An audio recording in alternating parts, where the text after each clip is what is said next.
Hey guys, it's Elaine, the Ninja Life Coach, and welcome to my channel today. Today, I want to talk with you real briefly about Elijah.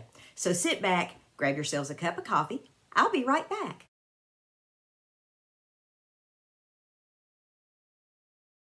Hey everybody, I'm back. And today I want to talk with you really briefly about the story of Elijah that's in 1 Kings 19.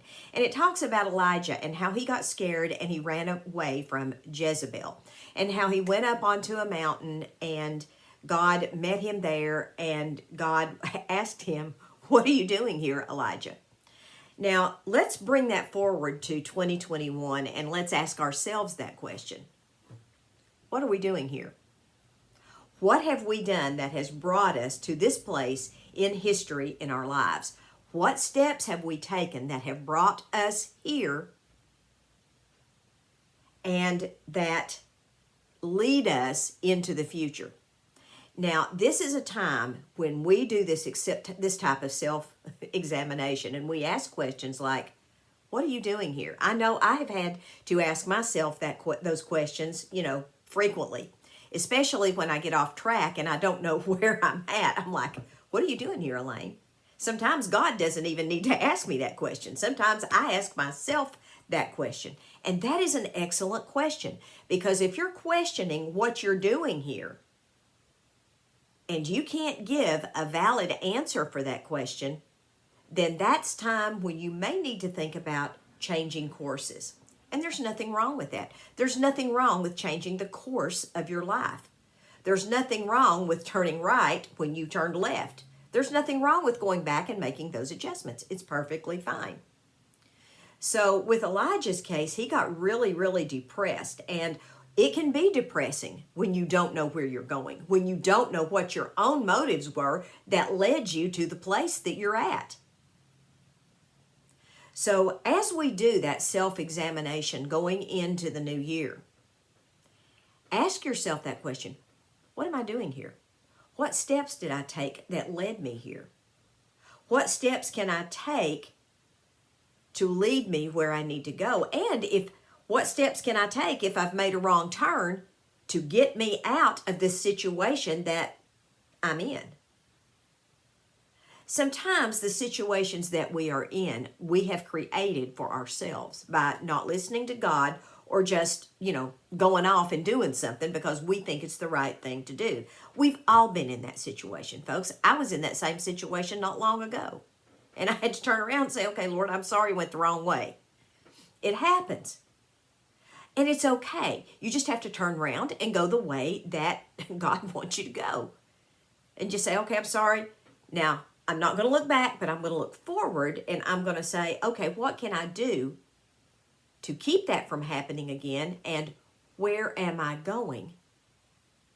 And what am I going to do when I get there? When we ask ourselves the question, what are we doing here?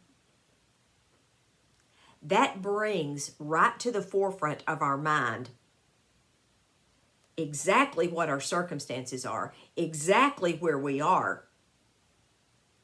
And it makes us pause for a moment and think about, I don't know what I'm doing here. I don't know how I got here. Why am I here? Those are all really good questions. Those are good questions to ask yourself when you're on a journey towards something. What am I doing here? Those are good questions to ask yourself even if you have positive answers. What am I doing here? Well, I am doing this because this is what God told me to do, and this is part of the journey. Okay, that's fine. What are you doing here? Well, you know what? I don't know how I ended up here. I was really going over here, and I ended up over here. That's okay. Make the course correction and go in the way that you feel like God is leading you. Now, after God asked Elijah that question, he appeared to Elijah in a strong wind, in a whirlwind, and an earthquake. But God wasn't in any of those things. God was in the still, quiet voice that Elijah heard. Sometimes when we're looking for a big move of God in our lives, we fail to listen for the still, small voice. Because God very seldom in my life ever booms at me from the mountaintop. Most of the time, he whispers in my ear when I'm in the valley. And that's just the way it's been for me. Now, if you guys have had a different experience, I'd love to hear about your experience. Put it down in the comment section. We can have some dialogue about it. God doesn't always speak to me in a real booming, loud voice. A lot of times it's just very quiet. What are you doing here, Elaine? Where are you going here, Elaine? Or when I ask God a question like, can this not just be easy? I mean, I asked God that not long ago. God, can this please just not be easy? And I know just as sure as I'm sitting here, the Lord spoke to my heart and said, when has your life ever been easy? I'm a hands-on learning person.